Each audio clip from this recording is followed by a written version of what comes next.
रहती है और सीप में मोती रहता है। तेरा मेरा होगा मिलन धरती से अंबर कहता है। मेरे होठों पे रहना हरदम, साजों में छुपी सरगम की तरह। यार बदलना जाना मौसम की तरह, ओ मेरे यार बदलना जाना मौसम की तरह।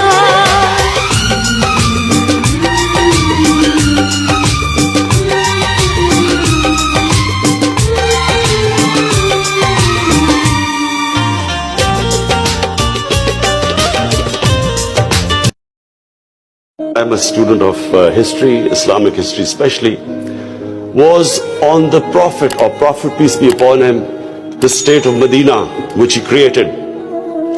Now, why do I say the state of Medina? Because the state of Medina laid the foundation of one of the greatest civilizations in the history of mankind. The principles that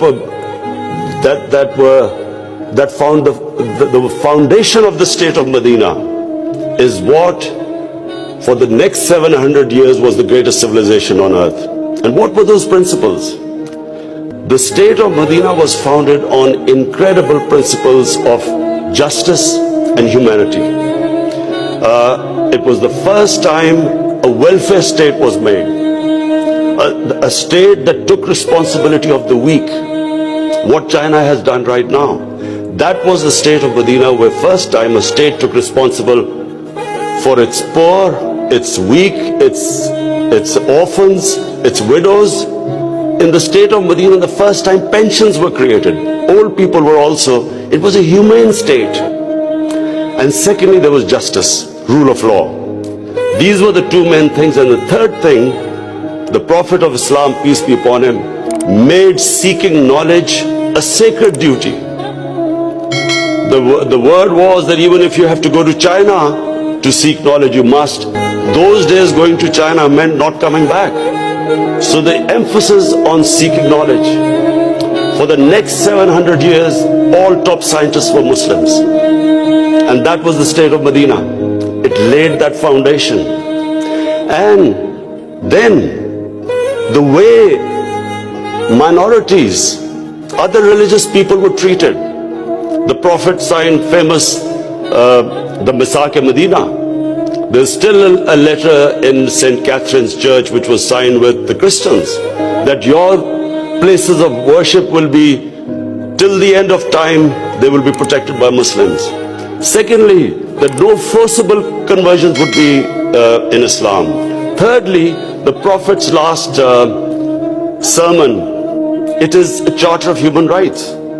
It's about how human beings are equal. So it was a humane state created, rule of law, emphasis on education, that led to the growth of Muslim civilization. So this is, in Pakistan, we want the same basis of our state. The rise of what I believe, the way our country will rise, it will go back to those principles. We must, number one, have rule of law, everyone equal before the law. State must be accountable. We must have a welfare state where the state must take responsibility of its poor people. Half our population is on the poverty line or just above, and about 25% are below the poverty line. The state must take responsibility. All policies of the state must be like in China. How do we lift the people from the bottom? And the most important thing is that we must, in Pakistan, start a reform program. Reforms are painful, but it is essential if we have to get out of our current problems. So, first of all, I joined politics in 96. From 96 to 2013, there was a very small party. Most of the time it was one step up and 3 steps down. The first election I contested, we were wiped out. Second election, 5 years later contested, we had only 1 seat. Third election we boycotted, and most of the time people made fun of me, thought we would never make it, because I'm an outsider. I wasn't from the political class. But one big lesson from sports which I learned, you only lose when you give up. So